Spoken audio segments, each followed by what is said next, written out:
قیامت سے پہلے جو ایک عظیم الشان واقعہ رونما ہوگا زمین پر، اور امام زمانہ علیہ الصلوۃ والسلام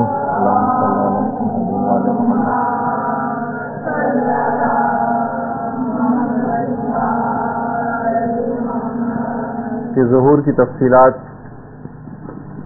ہم قدر تفصیل کے ساتھ بیان کر رہے تھے. اتنا زیادہ اسلامی روایات کا ذخیرہ ہے اس متعلق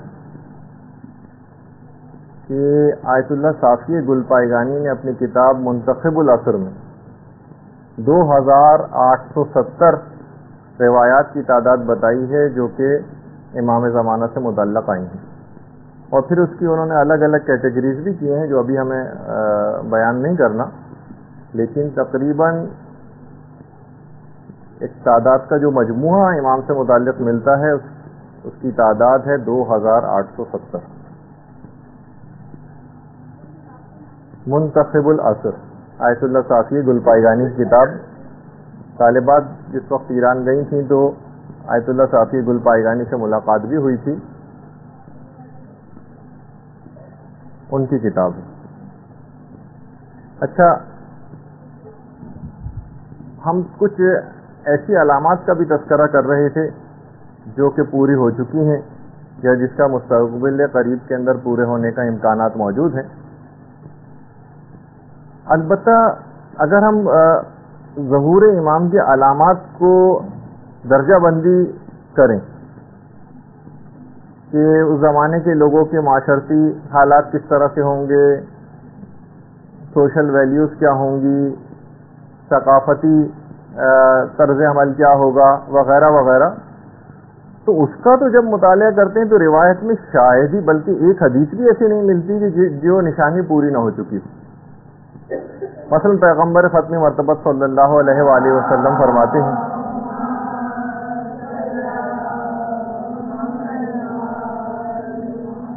کہ جب تمہارے صاحب رائے لوگ فاسق ہو جائیں گے، یہ آخری زمانے کی نشانیاں سب بتائی گئی. صاحب الرائے لوگ فاسق ہو جائیں، یعنی جو پڑھے لکھے لوگ ہیں، جو معاشرے کے اندر پڑھے لکھے مشہور ہیں، یہ فاسق و فاجر بن جائیں. ہم دیکھتے ہیں معاشرے کے اندر جو جتنا زیادہ دنیاوی علم کے اندر آگے بڑھ جاتا ہے اور صاحب الرائے ہو جاتا ہے، وہ عمل سے بڑا دور نظر آتا ہے. داڑھی اس کی موڑی ہوئی ہوتی ہے، عورت اگر کوئی ایسی ہے تو وہ بے پردہ ہوتی ہے. صاحب الرائے جب تمہارے فاسق ہو جائیں. اور پیغمبر فرماتے ہیں جب تمہیں سوائے بخیل سرمایہ دار کے، دنیا پرست عالموں کے، فاسق و فاجر بوڑھوں کے، بے حیا لڑکوں کے اور احمق عورتوں کے علاوہ کوئی نظر ہی نہیں آئے گا. دیکھیے پیغمبر اسلام کے الفاظ جو انہوں نے خصوصیات بتائی ہیں، بخیل سرمایہ داروں کے علاوہ کوئی نظر نہیں آئے گا، دنیا پرست عالموں کے علاوہ کوئی نظر نہیں آئے گا، فاسق و فاجر بوڑھوں کے علاوہ کوئی نظر نہیں آئے گا، بے حیا لڑکوں کے علاوہ کوئی نظر نہیں آئے گا، اور احمق عورتوں کے علاوہ کوئی نظر نہیں آئے گا. سلمان فارسی کھڑے ہو جاتے ہیں، پیغمبر اسلام ایسا کب ہوگا؟ پیغمبر نے فرمایا جب دین تمہاری زبانوں کی حد تک رہ جائے گا. اور پھر پیغمبر نے اور علامتیں بھی بتائیں. جب اور علامتیں ذکر کی بڑے تفصیل کے ساتھ، میں تو بہت مختصر کر کے سیدھا پیش کر رہا ہوں، تو صحابہ کا ایک گروہ اور کھڑا ہو گیا. کہا کہ یا رسول اللہ آخر ایسا کب ہوگا جو آپ بتا رہے ہیں؟ پیغمبر نے فرمایا کہ جب نمازوں میں تاخیر کی جائے گی. اول وقت لوگ نماز نہیں پڑھیں گے، نمازوں میں جب تاخیر کی جائے گی، مرد اپنی بیویوں کی اطاعت کرنے لگیں گے، عورتیں جب بے حیا ہو جائیں گی اور تکبر دلوں کے اندر داخل ہو جائے گا، اس طرح سے جس طریقے سے زہر جسموں کے اندر داخل ہو جاتا ہے. جب لوگ فرائض دینیا کو حقیر سمجھنے لگیں گے، کوئی امپورٹنس ہی نہیں دیں گے کہ یہ سب چیزیں بھی کتنی اہم ہیں. اگر کوئی کرنے بھی جائے گا تو اس کا مذاق اڑایا جائے گا کہ آج کل کے دور میں بھلا کیسے ممکن ہے. جب فرائض دینیا لوگ حقیر سمجھنے لگیں گے، اور جب سرمایہ دار پیسوں کی بنا پر اپنی تعریف کی خواہش کرنے لگیں گے، ان کی زبانیں پیغمبر فرماتے ہیں کہ شہد سے زیادہ شیریں ہوں گی ان کی گفتار اور گفتگو، لیکن ان کے دل حنظل سے زیادہ کڑوے ہوں گے. بہار الانوار میں پوری روایات ہیں اس سلسلے میں. اچھا، ایک اور روایت بھی ہے جو کہ پیغمبر اسلامی سے مروی ہے اور حضرت سلمان فارسی جس کے راوی، کہ پیغمبر نے فرمایا ہے لوگ اس زمانے میں غیر خدا کے لیے علم فقہ کو حاصل کریں گے، اپنی معاشرے کے اندر ایک نام و نمود کے لیے، بڑائی کے لیے، اپنی معلومات کا روب جھاڑنے کے لیے غیر خدا کے لیے علم دین کو حاصل کریں گے، علم فقہ کو حاصل کریں گے۔ دنیا کی طرف اس زمانے میں لوگ شدید میلان رکھتے ہوں گے، ان کا دلی جھکاؤ بہت زیادہ دنیا کی طرف ہوگا، لوگ امر و نہی سے نفرت کرنے لگیں گے۔ ورنہ اگر اصولاً دیکھا جائے تو ہمیں اس کا شکریہ ادا کرنا چاہیے جو ہمارے اعمال کی اصلاح کے لیے کوئی بات کہے۔ لوگ نفرت کرنے لگیں گے اس سے، امر و نہی کرنے والوں سے، امر و نہی سے لوگوں کو نفرت ہو جائے گی۔ انسانی مسائل پر وہ لوگ گفتگو کرنے لگیں گے جو اس کے اہل نہیں ہوں گے۔ باقاعدہ کتنے ہی آن لائن قسم کے پروگرام ٹی وی پر آتے ہیں جس میں ہم ایسے لوگوں کو دیکھتے ہیں جو اس گفتگو کے اہل ہی نہیں ہیں اور وہ گفتگو کر رہے ہیں۔ تفسیر قمی کے اندر باقاعدہ پوری روایت ہے جس میں پیغمبر نے ساری شرطیں بتائیں۔ پھر پیغمبر فرماتے ہیں کہ مسلمان لوگ اپنے علماء سے نفرت کرنے لگیں گے، لوگ دولت کے لیے شادیاں کریں گے، اس زمانے میں جو پست لوگ ہیں وہ بلند ہو جائیں گے اور بلند لوگ جو ہیں وہ پست ہو جائیں گے۔ خدا کی قسم، پیغمبر فرماتے ہیں خدا کی قسم میں نے تم سے کوئی بات نہیں چھپائی ہے اور نہ ہی میں نے کوئی جھوٹ بولا ہے، معاذ اللہ۔ پیغمبر دیکھیں کتنی شدت کے ساتھ اس بات کو عرض کر رہے ہیں۔ ان کی عورتیں اس زمانے میں جو ہوں گی کاسیات عاریات، لباس پہنے ہوئے بھی ایسی ہوں گی گویا بے لباس ہیں، یعنی اس زمانے میں جسم چھپانے کے لیے لباس نہیں پہنا جائے گا بلکہ جسم کو ظاہر کرنے کے لیے عورتیں لباس پہنیں گی۔ ان کی عورتیں ان کا قبلہ بن جائیں گی۔ اکثر علماء نے اس کے یہ تعبیر بھی پیش کی ہے تو یہ کہ لوگ ان کی باتیں ہر صورت میں ماننے لگیں گے، ہر غلط بات کو۔ اور دوسرا یہ بھی ہے کہ جو جس طریقے سے کہ مغربی تہذیب ہے کہ ہر جگہ عورتوں کو آگے کیا جاتا ہے، یعنی لیڈیز فرسٹ، عورتیں ان کا قبلہ ہو جائیں گی۔ لا مسلمین ولا نصارا، اس زمانے میں لوگ یہ جو افراد ہوں گے نہ یہ مسلمان ہوں گے اور نہ یہ عیسائی ہوں گے۔ ویسے تو آپ کے علم میں ہے کہ بہرحال علماء نے ایک مثال بھی لکھی ہے اس کی کہ بہرحال ٹائی کا پہننا حرام تو نہیں، لیکن بہرحال ٹائی عیسائیت کا شعار تو ہے۔ اس زمانے میں لوگ اتنی ثقافت سے عیسائیت کی اتنی مروب ہو جائیں گے کہ طرز عمل پورا وہ طریقہ کار اختیار کر لیں گے کہ لوگ جب وہ ٹائی اگر وہ پہنے ہوئے ان کو دیکھیں اور ان سے پوچھیں کہ کیا آپ عیسائی ہیں تو وہ کہے گا کہ نہیں میں تو عیسائی نہیں ہوں، اور اگر اس سے پوچھا جائے گا مسلمان تو اگر وہ ہاں بھی کہے گا تو بھی اس کا طرز عمل اور ثقافت اس کے قول کی نفی کر رہا ہوگا۔ لا مسلمین ولا نصارا، نہ ایسے لوگ مسلمان ہوں گے اور نہ ہی عیسائی ہوں گے۔ علماء نے کہا کہ عیسائیت کا کیونکہ اس زمانے میں بہت زیادہ ہے، ہمارے جو دور ہے اس کے اندر ان کی ثقافت کتنی زیادہ چھا گئی ہے، ورنہ لا مسلمین نہ مسلمان ہوں گے اور نہ یہودی، یہ والا جملہ بھی آ سکتا تھا، لیکن عیسائیوں کا خاص طور پر تذکر آیا۔ اسی طریقے سے پیغمبر اسلام نے یہ بات بھی ارشاد فرمائی کہ ایسا زمانہ آئے گا جب ائمہ کے قبور کو لوگ خراب کر دیں گے، قبابل ائمہ بالبنادق، بندوقوں کے ذریعے ائمہ کے قبور کو خراب کیا جائے گا۔ کتنے معاشرے ہم دیکھ رہے ہیں آج کل کے دور کے اندر باقاعدہ بالبنادق، بندوقوں کے ذریعے، یہ روایت کے اندر تذکر آیا۔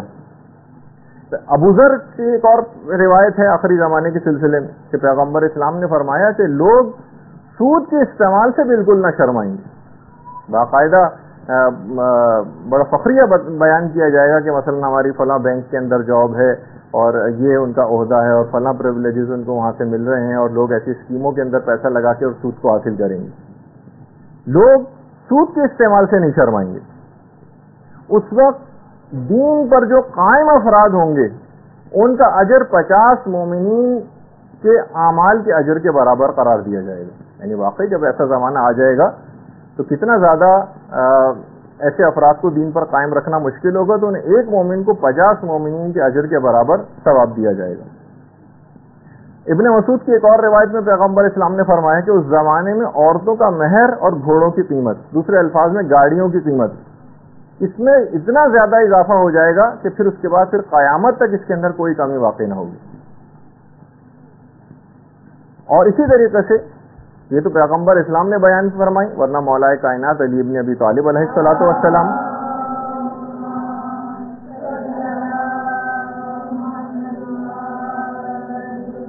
مولا فرماتے ہیں لوگ دین کو غیر دین کے لیے حاصل کریں گے، یعنی آخرت کے بجائے دنیا کے ذریعے دین کو حاصل کریں گے، دین کو غیر دین کے لیے حاصل کریں گے، اور دنیا کے کاموں کو آخرت کے کاموں پر مقدم کر دیں گے۔ اس زمانے میں مولا فرماتے ہیں سال مہینوں کے برابر ہو جائیں گے، مہینے ہفتوں کے برابر ہو جائیں گے، ہفتہ دنوں کے برابر ہو جائے گا، اور دن 1 گھنٹے کے برابر ہو جائے گا۔ جو آج کل ہم دیکھتے ہیں کہ ہمارے پاس کسی کے پاس بھی وقت نہیں ہے، مولا اس کی بہت پہلے بیان فرما چکے ہیں کہ اتنی تیزی کے ساتھ یہ سب چیزیں گزریں گی، انسان کی مصروفیت کا یہ عالم ہو جائے گا۔ بیٹا اپنے باپ سے کینہ رکھے گا، سوالے لوگوں کو دیکھ کر واپس کر دیا جائے گا، یعنی لوگ دینداروں سے وحشت کرنے لگیں گے کہ لیجیے یہ آ گئے، اب تو ان سے مثلاً صرف حدیثیں اور فلاں چیز سننی پڑے گی۔ لوگ دینداروں سے سوالے افراد کو دیکھ کر واپس کر دیں گے، یعنی ان سے وحشت محسوس کریں گے۔ گناہ گاروں کا استقبال کیا جائے گا، جیسے کہ ہم معاشرے کے اندر نظر بھی آتا ہے۔ باپ اپنی اولاد کے برے افعال کو دیکھ کر خوش ہوگا، اور اس کے بعد فرمایا یا ویل لبلدان السندھ والہند، امام فرماتے ہیں کہ وائے ہو سندھ کے اور ہندوستان کے شہروں پر کہ کتنا زیادہ قتل و غارت گری اور خرابی وہاں پر واقع ہوگی۔ ویل لبلدان سندھ والہند، یہ باقاعدہ دیکھیے مولا کائنات کے جملے۔ اور پھر اس کے بعد فرمایا یا ویلو لقسطنطین، وائے ہو فلسطین والوں پر کہ ناقابل برداشت فتنے وہاں پر نمودار ہوں، وائے ہو فلسطین والوں پر۔ دیکھیے کتنی واضح طور پر علماء نے کہا کہ واقعاً یہ جملہ ہے علماء کا کہ یہ تمام چیزیں مذہب شیعہ کی حقانیت کو واضح کرتی ہیں کہ ان کے جو رہنما ہیں کیسا علم غیب رکھتے ہیں، اور 1400 سال بعد تک کی کس انداز کی خبریں روایات کے اندر نقل ہوئی ہیں۔ اچھا، اسی طریقے سے مولا یہ بھی فرماتے ہیں کہ اس زمانہ جو آخری زمانہ ہوگا اس میں لوگ صدقے کو جرمانہ خیال کریں گے۔ وہ تو آپ کو پتہ ہی کہ جیسے گورنمنٹ کی جتنی اسکیمیں ہوتی ہیں اس کے اندر جو پروفٹ ملتا ہے اس کا 50% غریب کو دینا ہوتا ہے۔ اچھا، وہ ایک واجب صدقہ ہے، لیکن لوگ کیا سمجھتے ہیں اس کو کہ بھئی یہ تو بڑا جرمانہ ہمیں دینا پڑ رہا ہے، یہ تو بہت زیادہ پیسے ہمیں دینے پڑ رہے ہیں، لوگ اس کو صدقے کو جرمانہ سمجھیں گے۔ صلہ رحمی کو احسان سمجھا جائے گا، ارے بھائی یہ تو اس رشتہ دار کا حق تھا کہ جو آپ نے کیا ہے، لوگ اس کو احسان سمجھنے لگیں گے، اس نے تو بہت بڑا احسان کر دیا ہمارا یہ حق ادا کر کے، لوگ صلہ رحمی کو احسان سمجھیں گے۔ اور مولا فرماتے ہیں اس زمانے میں سب لوگ بھیڑیے بن جائیں گے، اور جو بھیڑیا بننے سے انکار کرے گا اسے دیگر بھیڑیے کھا جائیں گے۔ علائم الظہور میں آقا زنجانی نے پوری تمام یہ والی روایات نقل کی ہیں۔ اس زمانے میں عورتیں اس انداز کی ہوں گی کہ بالکل ظاہراً بے پردہ ہوں گی، اور مولا یہ بھی فرماتے ہیں کہ اپنی زینتوں کو لوگوں کے سامنے ظاہر کریں گی، میک اپ کر کے نامحرموں کے سامنے آیا کریں گی۔ دیکھیے کتنی مذمتی سب بیانات ہو رہے ہیں۔ ایسی عورتیں دین سے عاری ہوں گی، فتنوں میں داخل ہوں گی، یہ عورتیں لذات کے پیچھے بھاگنے والی ہوں گی، یہ عورتیں محرمات الہی کو حلال سمجھیں گی، اور فی جہنم خالدات، اور یہ عورتیں ہمیشہ جہنم میں رہیں گی۔ دیکھیے مولا کے جملے علائم الظہور میں آقا زنجانی نے پوری روایت کو نقل کیا۔ اور اس کے بعد ایک دفعہ مولا مظلوم امام حسین علیہ الصلوۃ والسلام نے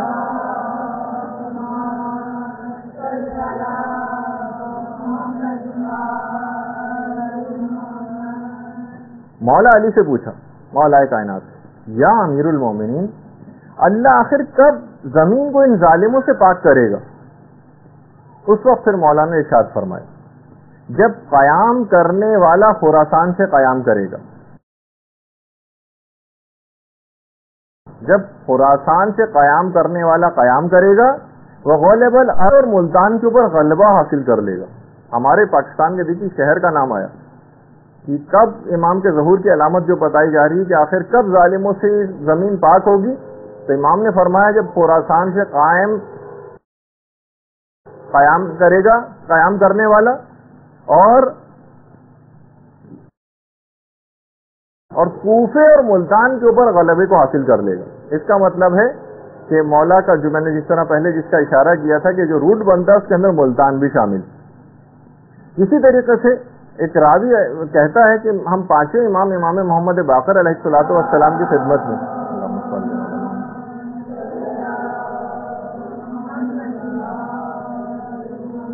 خدمت میں حاضر ہوئے تو امام نے فرمایا خراسان خراسان، سیستان سیستان۔ اچھا اب دیکھیے، راوی کہتا ہے کہ امام گویا ہمیں بشارت دے رہے تھے کہ ہمارے مسائل کا حل ان دو علاقوں سے ہوگا، خراسان سے اور سیستان سے۔ اگرچہ دونوں ایران ہی کے علاقے ہیں، لیکن کچھ اس طرح کی تعبیرات بھی آ رہی ہیں کہ اس میں آقا خامنہئی کا تعلق خراسان سے یعنی مشہد سے، اور سیستان سے آقا سیستانی کا بہرحال تعلق ہے۔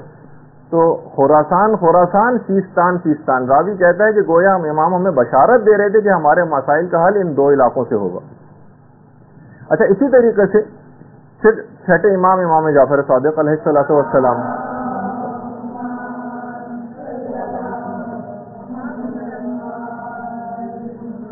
کہ جب تم دیکھو گے کہ امر و نہیں کرنے والوں کو ذلیل کیا جائے گا، اور جو فاسق افراد ہوں گے وہ خدا کے ناپسندیدہ افعال کے اندر بہت مقبول قرار پائیں گے۔ امر و نہیں کرنے والے تو ذلیل ہو رہے ہوں گے، لیکن فاسق و فاجر لوگ ٹی وی کے اوپر مثلا جتنے گلوکار اور گلوکارائیں اور اداکار اور اداکارائیں آتے ہیں، ان کا صرف زبان کے اوپر ایک ہی چیز کا بار بار تذکرہ ہوتا ہے کہ پروردگار کا بڑا شکر ہے کہ اس نے ہمیں بڑی عزت عطا کی۔ مقبول قرار پائیں گے فاسق و فاجر افراد، اور کثیر دولت ان امور کے اوپر خرچ کی جائے گی۔ چھٹے امام فرماتے ہیں کہ جن سے خدا سخت ناراض ہوتا ہے اس کے اوپر دولت کو خرچ کیا جائے گا۔ حکومت ایسے افراد کو ملے گی جو زیادہ پیسہ خرچ کرنا جانتے ہو، جو زیادہ پیسہ خرچ کرے گا اسے حکومت مل جائے کرے گی، جس کو آج کل کی اصطلاح میں ہارس ٹریڈنگ کہا جاتا ہے۔ جس کے پاس بھی اتنا پیسہ ہے وہ حکومت بنا سکتا ہے لوگوں کو دے کے۔ لاہو و لعب کی جگہوں کی کثرت ہو جائے گی امام فرماتے ہیں، اور کوئی ایسا نہ ہوگا جو ان جگہوں پر جانے کے لیے لوگوں کو منع کرے۔ بلکہ امام کا جملہ ایک اور بھی آگے، نہ صرف یہ کہ وہ منع نہیں کرے گا بلکہ منع کرنے کی جرت بھی نہ کرے گا، منع کرنے کی کوئی جرت نہیں کرے گا۔ قرآن کا سننا لوگوں کو گراں گزرے گا۔ آپ لگا کے دیکھ لیجیے کبھی، اگر روزانہ 5 6 7 دفعہ آپ کیسٹ کے اوپر ٹیپ ریکارڈر پہ لگاتی ہیں آپ قرآن کی تلاوت، تو ہر تھوڑی دیر بعد کوئی نہ کوئی آ کر اس کو بند کر، لوگوں کو گراں گزرے گا۔ چاہے دل سے وہ ڈرتے ہیں انکار کرتے ہوئے ظاہراً روکنا، لیکن کانوں کو وہ آوازیں لوگوں کو گراں گزریں گی۔ قرآن سننا گراں گزرے گا، ہاں البتہ باطل کی سماعت وہ لوگوں کو بڑی بھلی معلوم ہوگی۔ غیبت کے ذریعے باتوں میں نمک اور مزہ پیدا کیا جائے گا۔ دیکھیے کتنی علامتیں، یعنی کون سی علامت ہے کہ جو پوری نہیں ہوئی۔ اچھا، دولت رکھنے والے جو افراد ہوں گے وہ حقوق شریعہ کو ادا نہ کریں گے، اور امام آگے فرماتے ہیں کہ علامتیں مسلسل ظاہر ہو رہی ہوں گی، مسلسل علامتیں پوری ہو رہی ہوں گی، مگر کوئی خوفزدہ ہونے والا نہ ہوگا۔ مال کو غیر شرعی امور میں صرف کیا جائے گا، کثیر مال کو غیر شرعی امور میں صرف کیا جائے گا، اور لوگ قلیل مال کو بھی اطاعت خدا میں خرچ نہ کریں گے۔ قلیل مال کو بھی والدین کی بے عزتی کی جائے گی، اور فراغی ممبر سے تقوی کا درس دینے والے خود اپنی باتوں پر عامل نہ ہوں گے۔ پھر امام فرماتے ہیں کہ اوقات نماز کا استخفاف کیا جائے گا، لوگ پابندی وقت کے ساتھ نمازیں نہیں پڑھیں گے، اور صدقہ و خیرات سفارش پر دیے جائیں گے۔ کانٹیکٹ ریفرنسز اگر ہیں تو آپ کو چیز ملے گی، فہم سادات ملے گا، اور ورنہ کوئی کتنا ہی مستحق کیوں نہ ہو اس کو کوئی چیز نہیں دی جائے گی۔ یہ عمل لوگ صدقہ و خیرات اور جو مظالم وغیرہ ہیں یہ خدا کی مرضی سے نہیں بلکہ لوگوں کی مرضی سے انجام پائیں گے۔ روایت میں پھر ہے کہ انسان کی حاجتیں اتنی شدت اختیار کر جائیں گی کہ امام فرماتے ہیں لوگ ایک دوسرے سے نفرت کرنے لگیں گے اور ایک دوسرے کا انکار کرنے لگیں گے۔ راوی نے کہا کہ مولا یہ تو پھر بھی سمجھ آتا ہے کہ حاجتوں کی کثرت ہو جائے گی، لوگ ایک دوسرے سے نفرت کرنے لگیں گے، لیکن ایک دوسرے کے انکار کے کیا معنی، یہ میری سمجھ میں نہیں آتی۔ امام نے فرمایا کہ جب کوئی برادر دینی کسی کے پاس کوئی حاجت لے کر جائے گا تو جس کے پاس حاجت لے کے جائے گا اس کا رویہ اس حاجت کو بیان کرنے کے بعد تبدیل ہو جائے گا، وہ اس طرح سے اس سے نہیں ملے گا جیسے حاجت بیان کرنے سے پہلے جس انداز سے ملا تھا. یعنی اب آپ دیکھیے کہ اس کا انداز گفتگو ہی پورا بدل جائے گا. اب بہرحال اتنی علامتیں ہیں کتنی بیان کی جائیں. آپ خود یعنی اگر علامتوں ہی کو دیکھیں تو تقریباً 10,000 سے زائد ہیں. اور آپ نے جس انداز سے ابھی کتنی علامتیں آپ کے سامنے جتنی بھی بیان ہوئی, اتنا وقت نہیں ہے کہ مکمل طور پر بیان کریں, ورنہ 2 3 4 نشستیں اسی کے اوپر چاہیے ہوں گی. لیکن واقعی کوئی ایسی علامت نظر نہیں آتی کہ جو اب پوری ہمیں ہوتی نظر نہ آ رہی. اس لحاظ سے تو لگتا ہے کہ ظہور کا وقت بہت قریب ہے. اچھا, کیا ایک مسئلہ ہے علماء کے ہاں ہمارے کہ کیا امام کے ظہور کا وقت مقرر کرنا, وہ تو سب کو پتا ہے کہ اس کو جھٹلایا جائے جو بھی ظہور کا وقت مقرر کرے, لیکن کیا اندازے لگائے جا سکتے ہیں؟ کیا رمزیہ طور پر یا اشارے کے طور پر امام کے ظہور کا کوئی وقت بتایا جا سکتا ہے؟ تو دیکھیے, بہرحال علماء نے کہا کہ اس سے مراد یہ ہے کہ جن روایات کے اندر بہت سختی کے ساتھ ممانعت آئی ہے ظہور کے وقت کو معین کرنے کی مذمت کی, اس کے معنی یہ کوئی ایک حتمی ڈیٹ بتا دینا, بس امام کا ظہور فلاں وقت پہ ہوگا اور بس یہ بالکل حتمی اور یقینی بات ہے, بالکل فیکٹ ہے, جس کے طور پر بیان کرنا تو یقیناً حرام ہے اور اس کو جھٹلانا بھی واجب ہے اس شخص کو. ہاں البتہ اندازے لگانا ہو سکتا ہے اس کے ساتھ. اب جتنی بھی باتیں اب آپ سنیں گے اس کے بعد, تو کہیں بھی معاشرے کے اندر بالکل سے حتمی طور پر پیش نہ کیجیے گا, کیونکہ میں نے جیسے پہلے بھی بتایا تھا روایات کے اندر کچھ اس میں اختلافات بھی ہوتے ہیں. مثلا جیسے ما واہو بے تقرید اوف اسلمی کے متعلق بیان ہوا تھا کہ اس کا تعلق تقرید سے ہوگا. ایک روایت میں ما واہو بے کویت کہ کویت سے اس کا تعلق ہوگا, ایک روایت میں یہ بھی ہے. تو کوئی ایک بات کو فیکٹ کے طور پر پیش کرنا یہ ممکن نہیں ہے. بہرحال اندازے لگائے جا سکتے ہیں. اسی طریقے سے 5ویں امام کی ایک حدیث, امام محمد باقر علیہ الصلوۃ والسلام,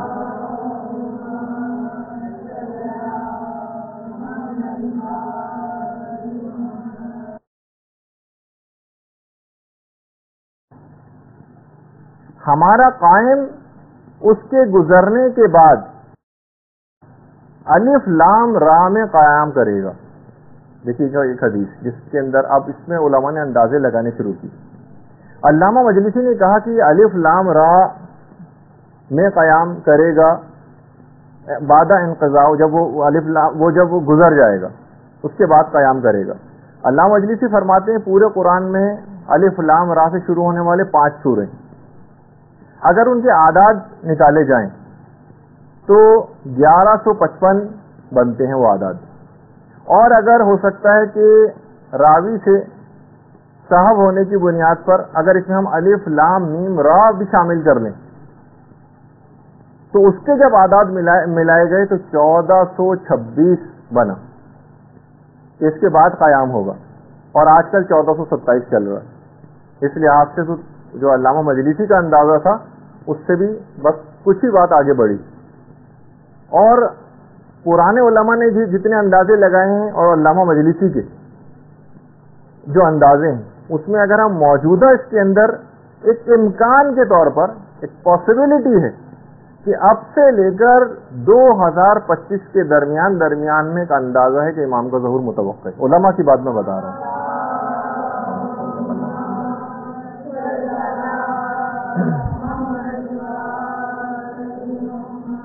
تو بہرحال اس سے بھی یہ بات پتہ چلی کہ بہرحال صرف ایک اندازے کی حد تک, واللہ عالم بالصواب, خدا ہی بہتر جانتا ہے کہ امام کا ظہور کب ہوگا, لیکن بہرحال ایک اندازے کی حد تک جو جیسا کہ روایات کے اندر آیا ہے علم العادات سے بھی نکالنے کی علامہ مجلسی نے کوشش کی ہے, اور کچھ اور اندازے ہیں روایات سے, لیکن علامتیں تو بہت تیزی کے ساتھ پوری ہوتی نظر آ رہی ہیں. اور علماء کا کہنا یہ ہے کہ استقبال امام کی تیاریوں کو مکمل کر لینا چاہیے.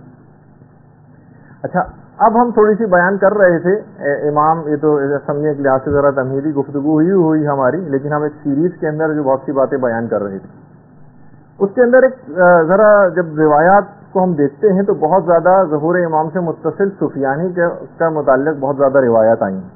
سفیانی آخر ہے کون؟ نام اس کا سفیانی نہیں,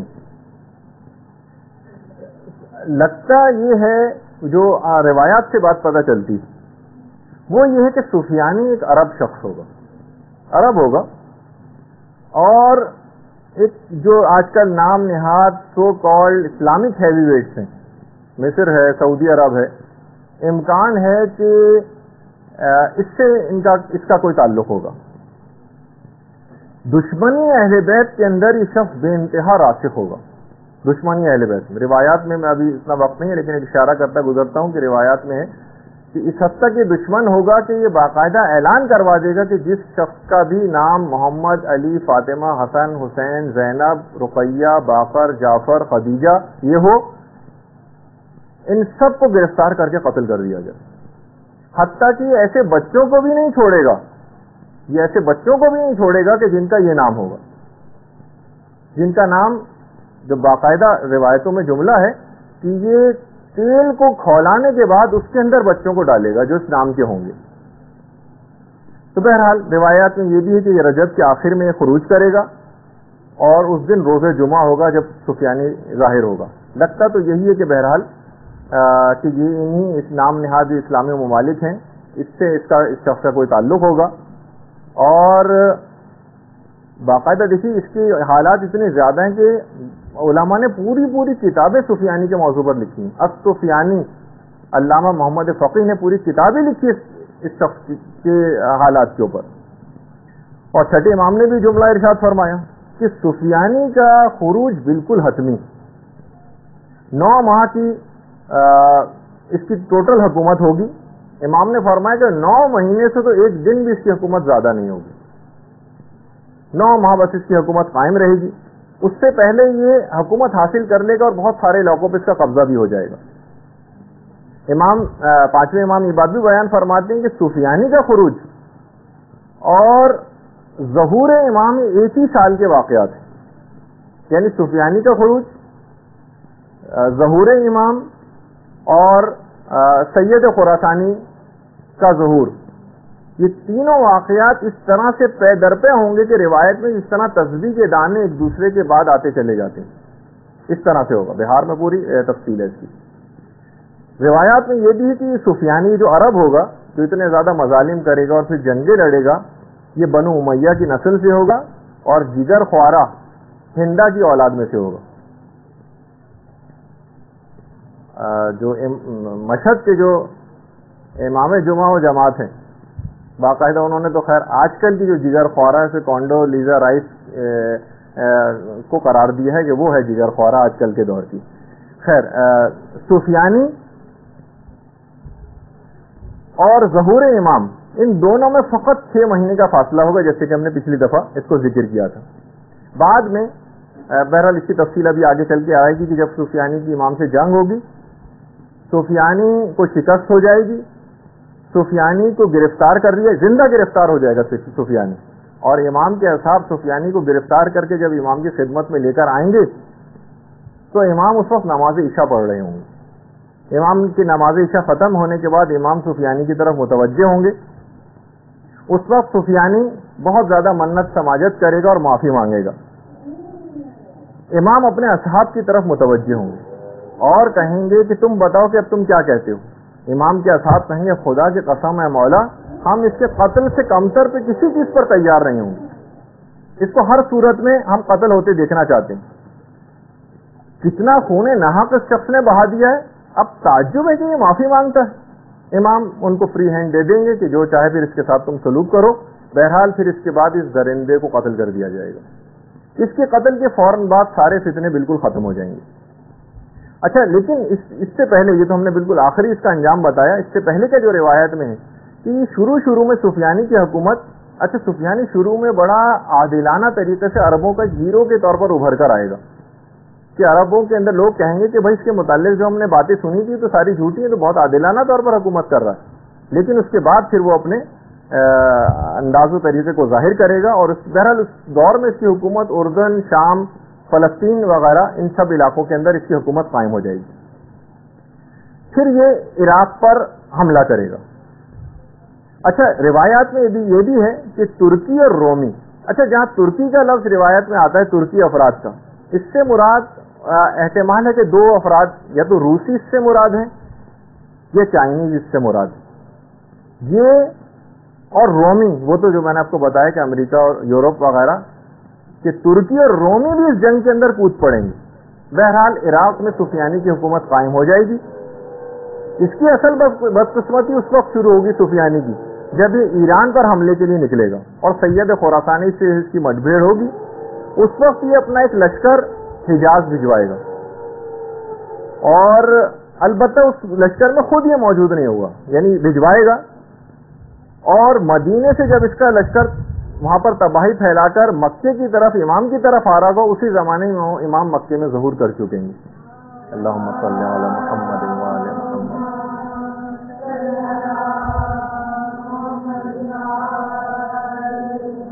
آپ اپنے ماننے والوں کو کہیں گے کہ سفیانی کے بارے میں جب تک میرے جد امجد کی دی ہوئی خبر کی تصدیق نہ ہو جائے تب تک میں مکے سے باہر نہیں جاؤں گا۔ اور اشارہ امام کا اس پہ ہوگا کہ جب مدینے سے مکے سفیانی کا لشکر وادی بیدا سے گزر رہا ہوگا تو وہ مشہور واقعہ پیش آئے گا کہ وادی بیدا میں اس کا پورا لشکر اپنے تمام اسلحے اور ساز و سامان سمیت زمین کے اندر غرق ہو جائے گا۔ صرف دو افراد بچیں گے، ان کی بھی چہرے ان کے جسموں سے پھر جائیں گے، بالکل الٹی طرف ان کے چہرے ہو جائیں گے۔ صرف دو گواہ بچیں گے، ایک سفیانی کے لشکر کو جا کر خبر دے گا اور ایک امام کے پاس آ کر خبر دے گا۔ اچھا، جیسے کہ میں نے اس سے پہلے کہا کہ سفیانی کی حکومت اس سے پہلے ہی جارڈن میں، سیریا میں، عراق میں، فلسطین، ہر جگہ قائم ہو چکی ہوگی، بلکہ پورے جزیرہ نما عرب ہی پر قائم ہو چکی ہوگی۔ اس وقت اس کے بعد پھر افواج امام کے ساتھ جو اس کی جنگ ہوگی وہ رام اللہ میں ہوگی۔ امام کی افواج غالب آئیں گی، سفیانی گرفتار و قتل ہوگا، جیسے کہ ابھی آپ نے سنا اس سے پہلے۔ سفیانی کے قتل کے بعد بہرحال تمام شہر آزاد ہو جائیں گے، امام عالمی حکومت کے قیام کا اعلان کر دیں گے۔ تاریخ مبعد الظہور کے اندر پورے واقعات یہ تفصیل سے بیان کیے گئے۔ رام اللہ میں جو امام کی جنگ ہوگی اس میں رومی افواج بھی سفیانی کی مدد کے لیے آئیں گی۔ رام اللہ میں جنگ ہوگی اور رومی افواج، یعنی یہی مغربی طاقتوں کی جو اتحادی افواج ہیں، یہ وہاں پر موجود ہوں گی۔ اچھا، خود روایات کے اندر رام اللہ میں رومیوں کی آمد خود ایک امام کے ظہور کی علامات میں سے ایک ہے۔ رام اللہ میں رومیوں کی آمد یہ باقاعدہ علامات میں سے ایک ہے۔ اچھا، یہ جو رام اللہ کا جو لفظ ہے نا، رام اللہ کا جو علاقہ ہے یہ شام میں بھی ہے رام اللہ کے نام سے، اس کے علاوہ مصر میں بھی ہے اور فلسطین میں بھی، ان تینوں جگہ ہے، لیکن زیادہ امکان اسی کا ہے کہ یہ فلسطین کی بات ہو رہی ہے۔ مکے میں ظہور کے بعد امام کا جو سب سے پہلا ہدف ہوگا وہ قبلہ اول کی آزادی ہوگا، اور حدیث میں ہے کہ امام اس کے بعد فلسطین کے شہر لد وہاں پر جائیں گے، آج کل شاید یہ شہر اسرائیل میں، وہاں جائیں گے۔ حضرت عیسیٰ آسمان سے نازل ہوں گے، امام کی بیعت کریں گے، دجال بھی اپنے انجام کو پہنچے گا، اور فلسطین میں پھر جب حضرت عیسیٰ کی آمد ہوگی تو امام زمانہ پھر فلسطین میں حضرت عیسیٰ کو قتل دجال کا بھی حکم دیں گے۔ روایت میں اس میں پوری تفصیل آئی ہے اس سلسلے میں۔ اچھا، جب سفیانی کی حکومت پورے پیک پر ہوگی، یعنی ظاہر ہے وہ بڑا مقبول بھی ہوگا، پوری عرب کے اوپر اس کی حکومت قائم ہو چکے گی، اس وقت امام سفیانی سے ملاقات کی خواہش ظاہر کریں گے، 1 to 1 ملاقات، اور امام کہیں گے کہ میں شخصی طور پر تم سے ملنا چاہتا ہوں۔ سفیانی عرب ہوگا، وہ بھی امام کے پاس بہرحال اس کی ملاقات ہوگی۔ 1 to 1 ملاقات میں امام سفیانی کو اس بات پر قائل کر لیں گے کہ وہ فلسطین کا علاقہ خالی کر دے، خود کا علاقہ کو خالی کر دے۔ سفیانی مان جائے گا، لیکن جب اپنے ان لوگوں کے پاس جائے گا جو اس کے پشت پناہ ہوں گے تو سب اس کو شدید لعنت ملامت کریں گے۔ اچھا، وعدے سے اپنے پھر جائے گا، اور یہ بھی ہے کہ سفیانی کے جو پشت پناہ ہوں گے وہ یہودی اور رومی ہوں گے۔ دیکھیے، ہے سفیانی مسلمان عرب، لیکن اس کے پشت پناہ یہودی اور رومی ہوں گے روایت میں، اور بہرحال یہ اپنے اس وعدے کو توڑ دے گا۔ سفیانی کی شکست کے بعد وہ پورے واقعات ہوں گے، اور امام ہوائی راستے سے طیاروں کے جھرمٹ میں پھر عراق میں داخل ہوں گے۔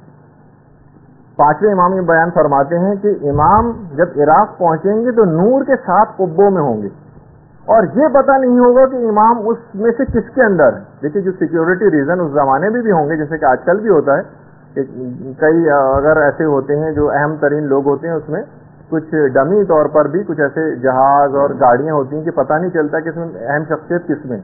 امام پانچویں امامی بیان فرماتے ہیں کہ جب عراق میں اس نور کے ساتھ قبوں کے اندر داخل ہوں گے تو یہ معلوم نہیں ہوگا کہ ان میں سے کس میں امام ہے. اچھا، بہرحال روایات میں یہ بھی ہے کہ براہ راست نجف میں نہیں اتریں گے. جب بھی وہاں سے چلیں گے تو براہ راست نجف میں نہیں اتریں گے، بلکہ لگتا ایسا ہے کہ کسی فوجی چھاونی میں یا پھر کربلا میں پہلے اتریں گے، اس کے بعد پھر دوبارہ وہاں سے اڑیں گے اور پھر نجف میں آئیں گے. اچھا، ایک بات اور اس کے اندر بیان کر دی جائے کہ کیا امام بالکل اکیلے ہیں آج کل؟ روایات میں یہ ہے کہ امام کے ساتھ 30 افراد کی جماعت ہر وقت رہتی. 30 افراد. اگر ان میں سے کوئی ایک بھی مر جاتا ہے تو فوراً دوسرا اس کی جگہ لے لیتا ہے. ظاہر ہے کہ جیسے میں نے پہلے کہا تھا کہ طول عمر امام زمانہ کا معجزہ ہے، ان کے اصحاب کا نہیں، سوائے 2 اصحاب کی جن کا آگے چل کے تذکر آنے والا ہے، خضر اور الیاس. لیکن اس کے علاوہ اور کسی کا معجزہ نہیں طول عمر. تو کوئی ایک بھی ان 30 میں سے انتقال اگر کر جاتا ہے تو فوراً دوسرا شخص اس کی جگہ لے لیتا ہے. اور چھٹے امام یہ بھی ارشاد فرماتے ہیں کہ قائم کے لیے ضروری ہے کہ وہ تنہا ہو، یعنی اس کو ان کی غیبت کے لیے ضروری ہے کہ امام تنہا ہو. البتہ بہترین رہائش گاہ طیبہ ہے، یعنی مدینے میں ہے ان کی، اور 30 افراد سے ملنے میں کوئی وحشت نہیں. بہار الانوار کی 52ویں جلد کے اندر امام نے فرمایا کہ 30 افراد کے ملنے میں کوئی وحشت نہیں ہے. یعنی ایسا نہیں کہ امام بالکل اکیلے اور کسی ایک سے بھی نہ ملے، نہیں، 30 افراد کی ایک جماعت تو ہمیشہ ان کے ساتھ رہتی ہے. ہاں، امام کی تنہائی کے ایک دوست ہیں اور ان کا نام ہے حضرت خضر. 8ویں امام امام علی رضا علیہ الصلوۃ والسلام یہ فرماتے ہیں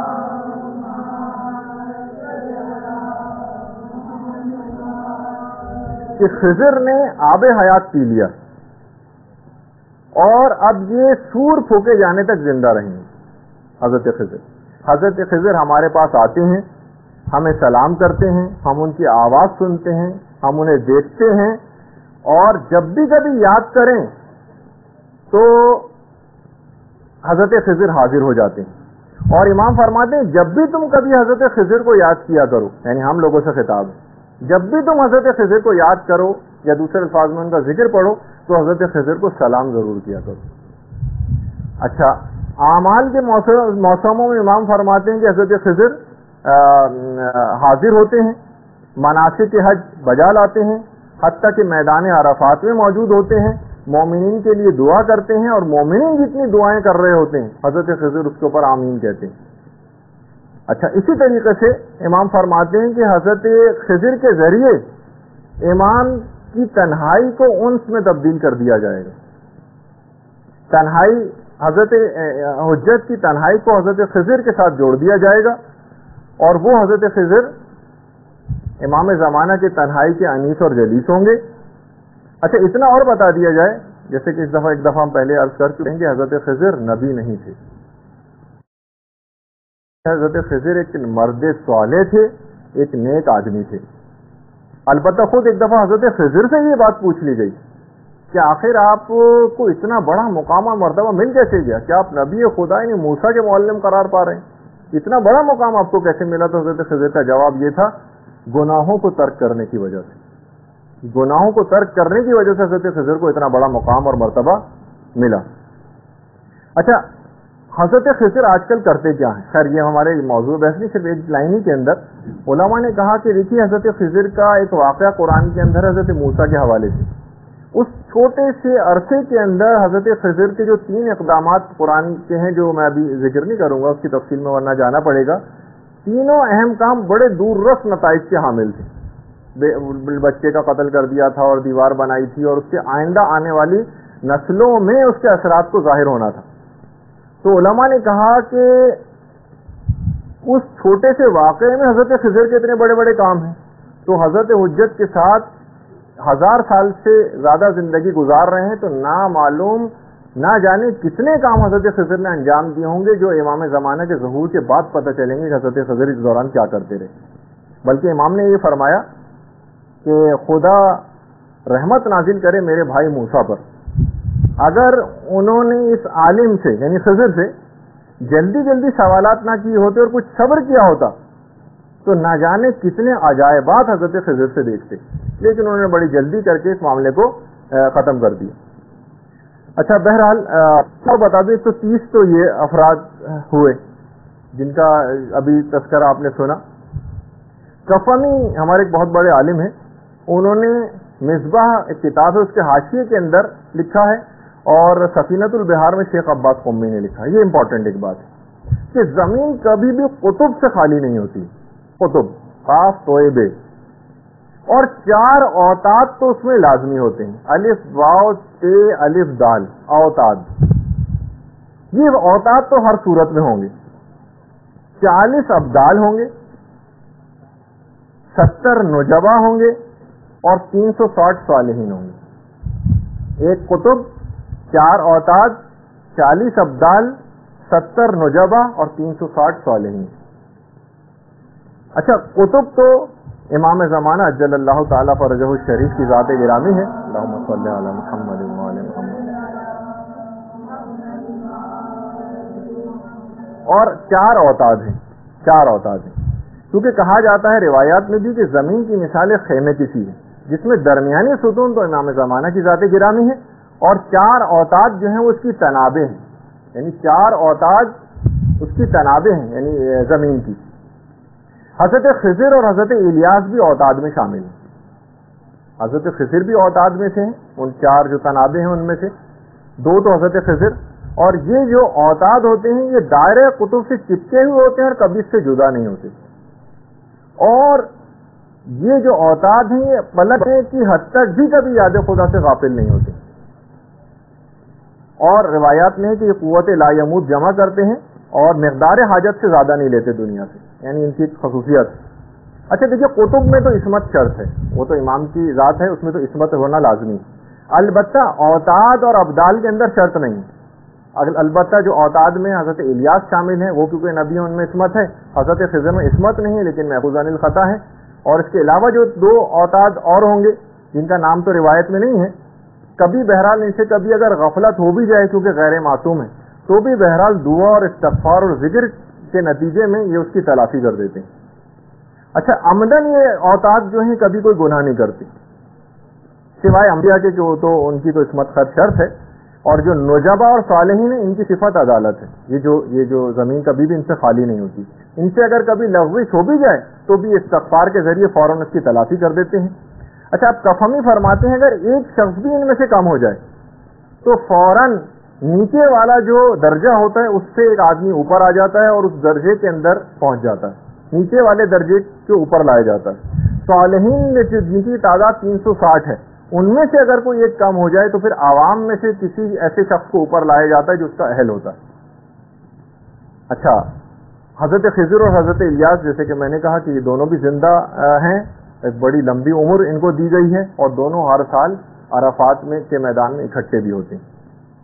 اچھا پھر اب تھوڑی سی یہ بیچ میں ایک بات آ گئی تھی اس لحاظ سے کہ امام کے جو 30 افراد ہیں اور زمین کبھی بھی ان افراد سے اوتاد اور ابدال وغیرہ سے خالی نہیں ہوتی ہے.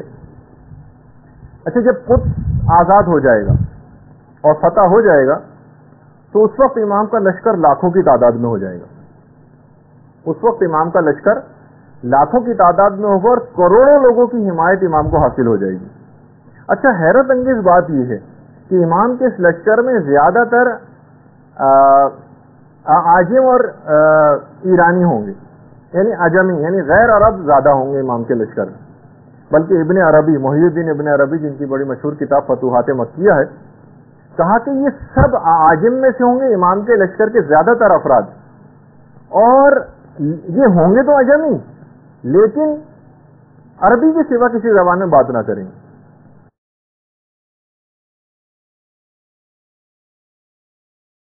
اچھا اسی طریقے سے امام کے جو 313 اصحاب ہوں گے ان کے متعلق بھی تھوڑی سی بات سن لیجیے کہ دیکھیے 313 کا عدد اسلامی تاریخ کے اندر واقعاً بڑا ایک معنویت رکھتا ہے. خود اس عدد کے اندر ایک عجیب و غریب بات ہے. جنگ بدر میں بھی مسلمانوں کی تعداد 313 تھی. اگر تمام شہدائے کربلا کو کیلکولیٹ کیا جائے، مشہور تو یہ ہے کہ وہ 72 تھے، جی نہیں، ان کی تعداد بھی 313 ہی تھی. کچھ اس میں ایسے تھے کہ جو باقاعدہ میدان جنگ میں آ کر لڑے ہی نہیں اور ویسے ہی شہید ہو گئے. خیام سے نکلتے ہی ان کو شہید کر دیا گیا. خاص طور پر وہ روایت میں کہ جب مولا حضرت علی اکبر کے لاشے کو اٹھا کر خیموں کی طرف لا رہے تھے تو اس وقت 35 شہزادگان آل محمد خیموں سے نکلے تھے امام کی نصرت کے لیے، لیکن محمد ابن اشعث کے سپاہیوں نے تیر مار مار کے ان 35 شہزادگان کو شہید کر دیا تھا اور امام تک پہنچنے ہی نہیں دیا تھا. یہ تو لیکن 72 تو وہ تھے جو باقاعدہ جنگ کے اندر جا کر لڑے تھے میدان میں، لیکن کتنے ایسے تھے جو ویسے ہی شہید کر دیے گئے تھے. اچھا، اسی طریقے سے امام کے ساتھ بھی کہ واقعات کربلا کے اندر بھی کہ 313 کا ان کا عدد ہوگا.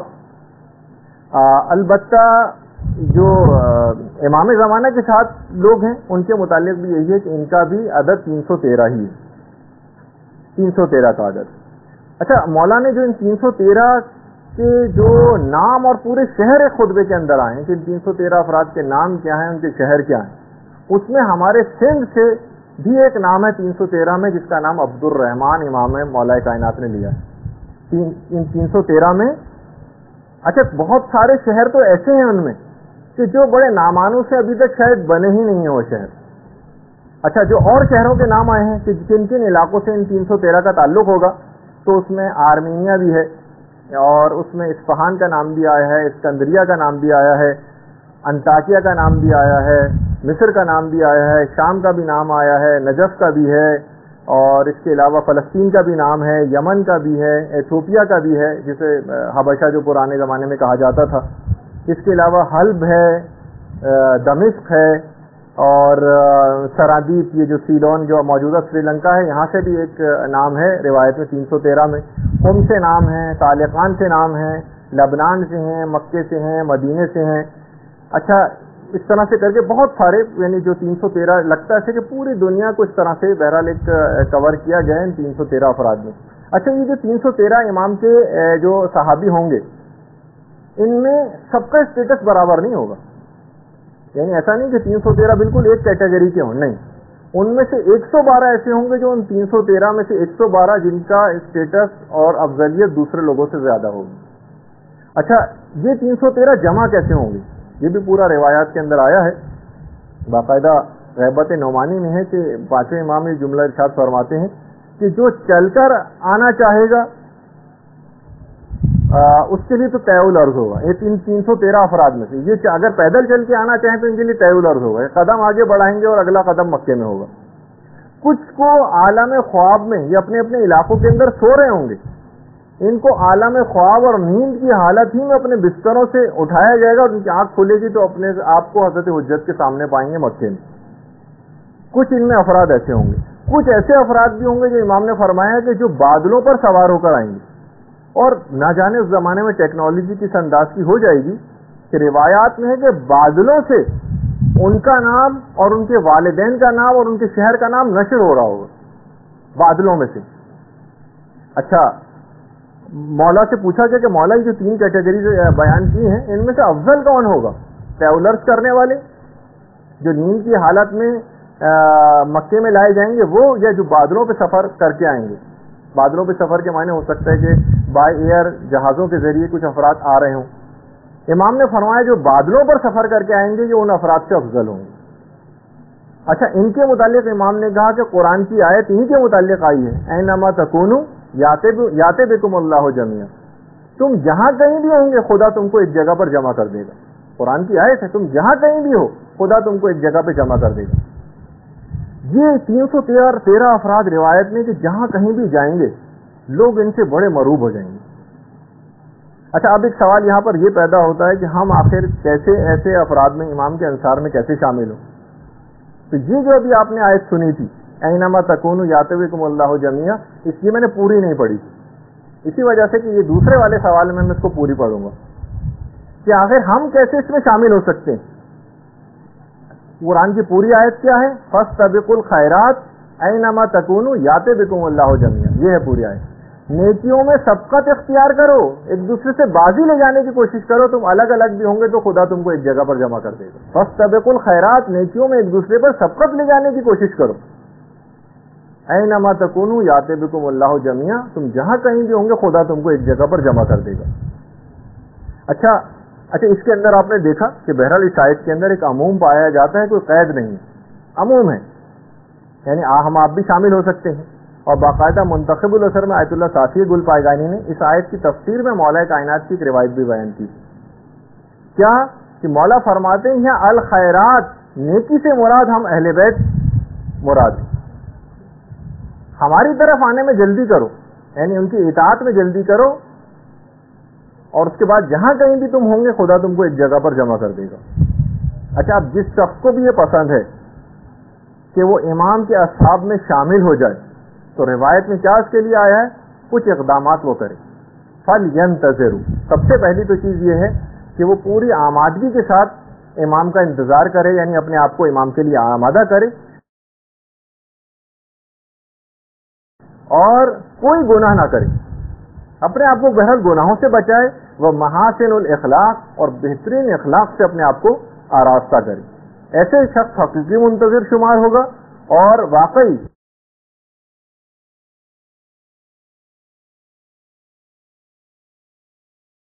اور اس کا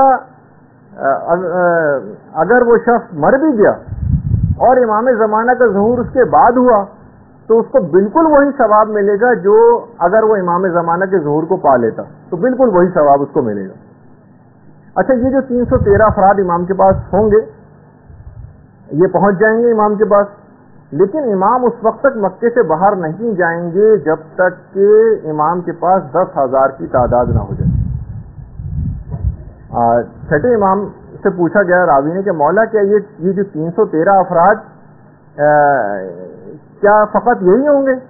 امام نے کہا نہیں، امام جو ہمارا قائم جو ہوگا جب تک مکے سے باہر نہیں جائے گا جب تک کافی ساری اس کے پاس طاقت جمع نہ ہو جائے، اور کافی طاقت 10,000 سے کم پہ حاصل نہیں ہوتی، مناسب اور کافی طاقت۔ اور اس کے بعد پھر روایات ہیں کہ امام جو بیعت لیں گے تو 27 باتوں کے اوپر بیعت لی جائے گی، یعنی ہم سے 27 باتوں کا عہد لیں گے، اسی کے اوپر بیعت لیں گے، اور ان 27 باتوں کا عہد لینے کے بعد 7 باتوں کا عہد اپنے ماننے والوں سے کریں گے کہ میں بھی یہ تمہارے ساتھ یہ کروں گا۔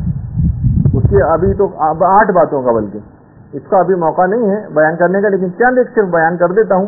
پہلی جو عہد ہم سے لیا جائے گا کہ ہم کسی مسلمان کو کوئی برا نہ کہیں گے، یعنی غیبت نہ کرنے کا عہد لیں گے کہ غیبت کوئی شخص دوسرے کی نہیں کرے گا، مسلمان کو برا بھلا نہ کہیں گے، ضرورت سے زائد مال کو جمع نہ کریں گے، یعنی جہاں ضرورت سے زائد جمع ہوا فوراً مستحقین کے اندر تقسیم کر دیں گے، کوئی چیز ذخیرہ نہیں کی جائے گی جو ضرورت سے زیادہ ہو۔ تیسری بات جس پہ عہد لیا جائے گا کہ تھوڑے پر لوگ قناعت کریں گے، لالچ کی طرف نہیں جائیں گے، سادہ زندگی گزاریں گے، خوشبو کا استعمال کریں گے، نیکی کا حکم دیں گے اور برائی سے روکیں گے۔ اس کے بعد خود امام اپنے انصار سے بھی بہت سارے وعدے کریں گے، کہا کہ جیسا تم لباس پہنتے ہو ایسا لباس میں پہنوں گا، جیسے تم زندگی گزارتے ہو ایسی زندگی میں گزاروں گا، جیسی سواری تمہارے پاس ہوگی ایسی سواری میرے پاس ہوگی۔ اور امام اس بات کا بھی عہد کریں گے کہ میرے پاس آنے کے لیے کوئی حاجب اور کوئی گارڈ مقرر نہیں کیا جائے گا، جس کا جب چاہے گا امام سے وہ رابطہ کر سکے گا۔ اچھا تھوڑا سا بھی وقت ہے ہمارے پاس، تو اس میں خاص طور پہ ایک بات اور بیان کر دی جائے جو حضرت عیسیٰ سے بڑے متعلق ہے۔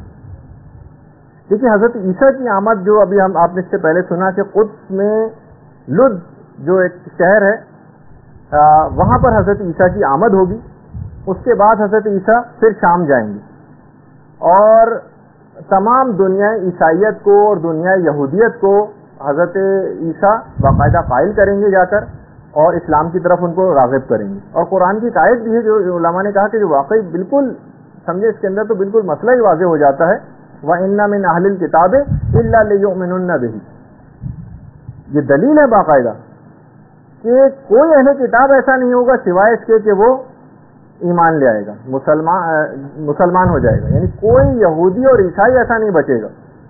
اچھا علماء نے کہا کہ بھائی اس کا فلسفہ کیا ہے حضرت عیسیٰ کو اٹھائے جانے کا، کہ بہرحال علماء نے کہا کہ آخری زمانے میں پروردگار عالم کے تو علم میں تھا نا کہ عیسائی ایک بہت بڑی طاقت اختیار کر جائیں گے اور عیسائیت اسلام کے پھیلنے کی راہ میں سب سے بڑی رکاوٹ ہوگی. تو ان کی مدد کے لیے حضرت عیسیٰ کو رکھا گیا کہ آخری زمانے میں حضرت عیسیٰ کو بھیجا جائے گا تاکہ اس زمانے میں اس مسئلے کو حل کریں. اچھا جس وقت حضرت عیسیٰ پہنچیں گے, حضرت عیسیٰ کا ظہور ہوگا, تو دنیا عیسائیت کے اندر بڑی خوشیاں منائی جائیں گی اور وہ یہ سمجھیں گے کہ حضرت عیسیٰ امام مہدی سے مقابلے کے لیے آ گئے ہیں. ان کا دماغ میں کانسیپٹ یہ ہوگا. لیکن حضرت عیسیٰ امام زمانے کے ساتھ مختلف ملکوں کے دورے کرنا شروع کر دیں گے, معجزات اور کرامات ایسی ظاہر کریں گے اور بڑے صبر اور سکون کے ساتھ تبلیغات کریں گے. ویسٹرن کنٹریز کی جو ایک خاص دشمنی اور ایک ٹینشن مسلمان ممالک کے ساتھ ہو چکے گی, جیسے کہ آج کل ہو بھی گئی ہے, بہت حد تک حضرت عیسیٰ اس دشمنی کو کم کریں گے اور ایک واسطہ بن کر عیسائی ممالک میں اور مسلمان ممالک میں باقاعدہ ایک صلح نامے کی قرارداد کے اوپر دستخط کروائیں گے, یہ جو میں نے پچھلی دفعہ بھی اس کا ذکر کیا تھا. البتہ نماز جو پڑھنے کا واقعہ ہے حضرت عیسیٰ کا, علماء نے کہا کہ غالباً یہ اس وقت ہوگا امام زمانہ کے پیچھے نماز پڑھنے کا واقعہ کہ جب یہ جو مغربی اقوام ہوں گی نا, یہ امام سے صلح نامے کے جو دستخط کیے ہوں گے جو کہ 7 سال پہ مشتمل ہوگا کہ 7 سال کے لیے ہم اس کو سائن کر رہے ہیں, اس کو توڑ دیں گی 3 سال کے بعد ہی. اس وقت پھر حضرت عیسیٰ ایک دم دو ٹوک رویہ اختیار کریں گے اور اس کے بعد امام زمانہ کے پیچھے نماز پڑھیں گے. باقاعدہ یہ ہے کہ امام جو حضرت عیسیٰ کی آمد جس وقت ہونے والی ہوگی, امام باقاعدہ اقامت کہیں جا چکے گی اور امام لیکن نماز نہیں شروع کریں گے. لوگ کہیں گے کہ مولا نماز پڑھائیے, امام کہیں گے نہیں مجھے آنے والے کا انتظار ہے.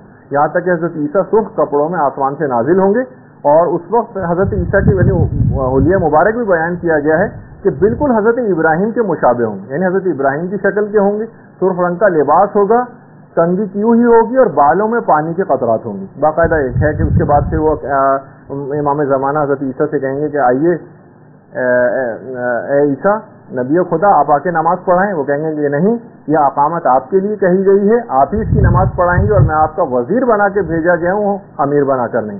اور اس کے بعد پھر تو خیر یہ علماء نے کہا کہ جو نماز پڑھنے کا جو واقعہ ہے غالباً یہ اس وقت ہوگا جب بالکل دو ٹوک رویہ اختیار کریں گے. اور روایات میں یہ بھی ہے کہ حضرت عیسیٰ پھر صلیب کو توڑ دیں گے اور مکمل طور پر جس وقت یہ عیسائی اقوام مسلمانوں کے اوپر دوبارہ حملہ آور ہوں گی تو اس کے بعد حضرت عیسیٰ واضح طور پر ایک انداز کو اختیار کریں گے اور مسلمانوں کے ساتھ اس جنگ میں شامل ہوں گے حضرت عیسائیوں کے ساتھ جو ہو رہی ہوگی. یہودیوں کا مسئلہ کیسے حل ہوگا؟ دیکھیے اتنی تعداد میں یہودی بھی ہیں, روایات میں کہ یہودی علماء امام زمانے کے پاس خود آئیں گے. امام انطاکیہ کے پہاڑوں سے, جو ترکی کے پہاڑ ہیں, وہاں سے جو تورات ہے اس کے غیر محرف نسخے نکالیں گے جو جن میں تحریف نہیں ہوئی ہوگی, وہ ان کے سامنے رکھیں گے. یہودی علماء ایمان لے آئیں گے اور 30,000 یہودی تو اسی وقت ایمان کو قبول کر لیں گے. اور اس کے بعد اسی طریقے سے عیسائیوں کو بھی امام اسی طرح سے قائل کریں گے کہ انطاکیہ کے پہاڑوں سے انجیل کے غیر محرف نسخے نکالیں گے. اور بہرحال اس طرح سے کوئی بھی عیسائی اور یہودی سب رفتہ رفتہ مسلمان ہوتے چلے جائیں گے. اللہم صلی علی محمد.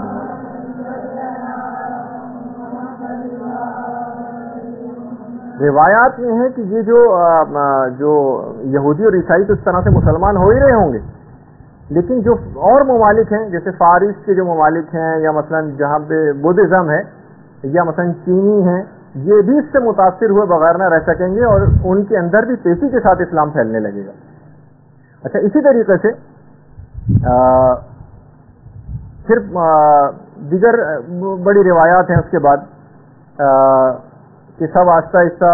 اچھا اس کے بعد پھر یہ حضرت عیسیٰ کا جو ایک واقعہ نماز پڑھنے کا ہے ہوگا. اس کے بعد پھر حضرت عیسیٰ ہر سال مکے میں حج کے لیے آیا کریں گے اور روایات میں ہے کہ تقریباً اپنے ظہور کے 40 سال بعد تک حضرت عیسیٰ زندہ رہیں گے, 40 سال بعد تک. پھر اس کے بعد حضرت عیسیٰ کا انتقال ہوگا.